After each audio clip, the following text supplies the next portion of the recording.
Hey, what's up? This is the Kid 50 Cent. You're now tuning to Hot97.com. I have to run. Money ain't a thing when you party with me. It's what we into. It's simple. We ball out of control like you wouldn't believe. 97, me and 50 were just in here talking about this whole Chris and Rihanna situation. Yeah. I heard some of your recent public statements that you were saying that you thought it was funny until you saw the picture. And then when you saw the picture, you just... It kind of changed my whole perspective on that because, like, I'm familiar with people being in a dysfunctional relationship. So where I... Meaning like you or just people around you? Just people around me and myself at different points. You know what I mean? So you get women that will put their hands on you. And the only way you get them to stop is if you put your hands on them back and then they chill out, period. But that's You mean like a shake or like a push them off? You don't mean a punch in the face? No, that's some different. That's what changes the scenario. When you look at the picture and you see that looked like you ran into somebody that you really don't like, that you had beef with, and you beat them up. You know, I seen people get jumped and don't look worse than that. Yeah, right? Yeah, because they... I'm so conflicted about this whole thing. It's terrible. It's terrible. And then they're both young and... Yeah, I don't know. And then we were just talking about with Cyphers in here, we're just talking about what happens if... What kind of message that sends out to people and they both... Yeah, either way, it's not positive. I mean, like, if she didn't...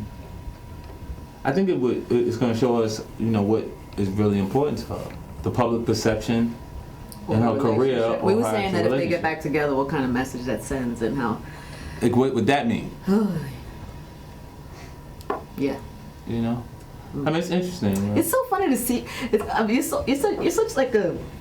You're just such a confusing person because I see you take a stand on something like that, but then you do stuff that's completely on the... Like what?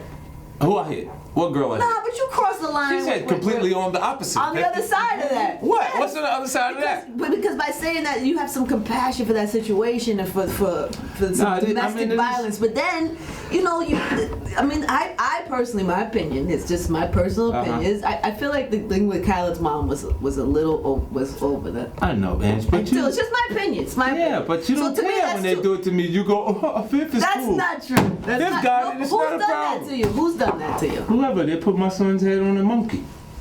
Listen, if somebody... That's cool? Listen, I didn't see that. See? Who saw that? Nobody now he got to go to school. You're the only one who saw that. He got to go to school and he's affected by it. But listen, nobody went into your kids, like, where he goes to school or something. So what? Showed him sleeping. They just don't have the same resources. It showed that they had the capability, they had those intentions. But if somebody did do that to you, I would think that was crossing the line. So you know, I mean, I don't know. I mean, it depends on who, under what circumstances you're under in different situations, right? Do you ever feel like you cross the line with anything you do? Well, I think that they're crossing the line with me every time. No, do you ever feel like you have crossed the line? I feel like I'm responding to their activities, and I won't allow you to have me say it any other way, Ange, because you know what? Listen, so if I'm not, would be no, then you don't have. The last time I was here, you set Cameron up. I set Cameron up? Yeah, you put him on telephone.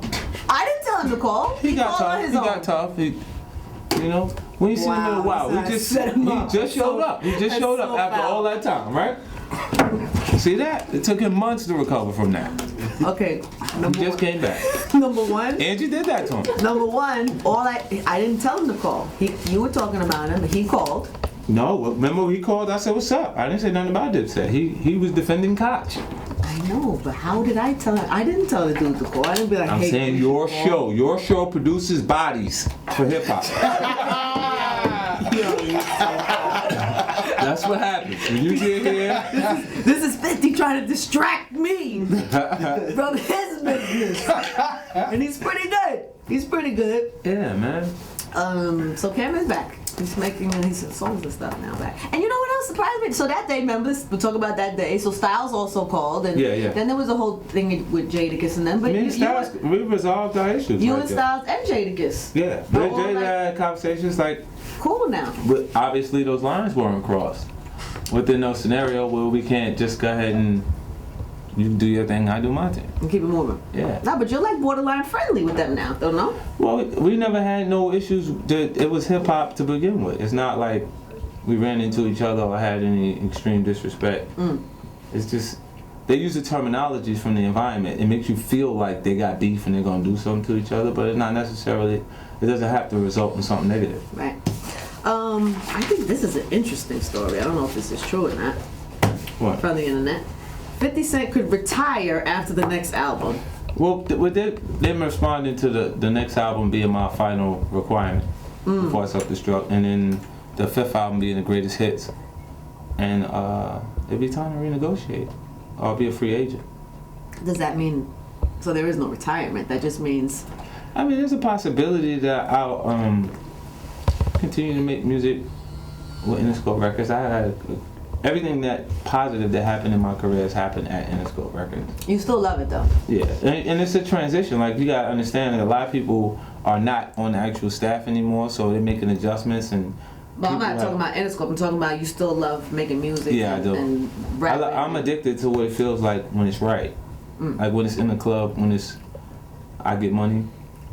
Right. The songs that have their moment. Like, while other things are there, it's other quality music out there, but that song is the song at the time. That's what you shoot for. Yeah, when that feels like that, it's like, it's a high that I can't describe. Did we ever talk? Have we spoken since after the Kanye thing? I think so, right? One time? Yeah, we did. We did? Yeah. I always wondered what your post feelings was on that. Well, man, fine. You know what it is? In certain cases, like, what I've dealt with in my career, the entire career, is me writing the harsh realities, the content, the choices of me not compromising who I am and writing about my actual experience has allowed me to not receive certain things. Like, I've had 16 Grammy nominations and no trophies.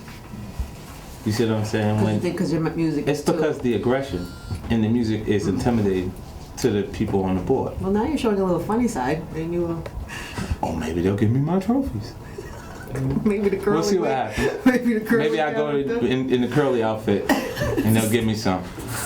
Get some awards or something? Yeah, you know. But what I'm trying to say is, what I had to say publicly, I created something within myself to make me have a comfort with it. And I said to myself, well, they'll get the trophies while I get the checks. And some people who really enjoy hip-hop and love the actual art form misinterpret what I was saying. They felt like I'm doing it for the money and not for the love of the actual art form. You do have love still. It's not just... if it wasn't that, then I wouldn't be talking to Rick Ross or to any other artist that I didn't feel like was on my level. You see what I'm saying? Because at that point, then I could just ignore everybody and say, all right, I'm not a part of hip-hop culture. I'm above it. I did it, but I did it the best, so I'm not responding to you in any way. Yeah, but isn't that for financial reasons? Don't you do it? Aren't these beefs for financial reasons? Isn't it a part of hip-hop to be competitive? Yeah. I mean, if I stop, sure, I'll figure out a way to make it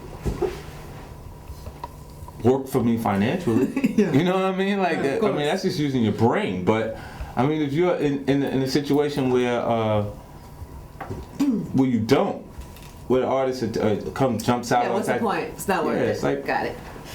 All right, we're gonna. What are we doing? I'm so confused about where we are because we're in the bad behaving artist studio where I don't have commercials, I guess. Yeah, we are. All right, we'll be right back. 50's here. You can I'm text. gonna do my thing. It's crazy in the club when I'm in there, man. Trust me, homie, I'm not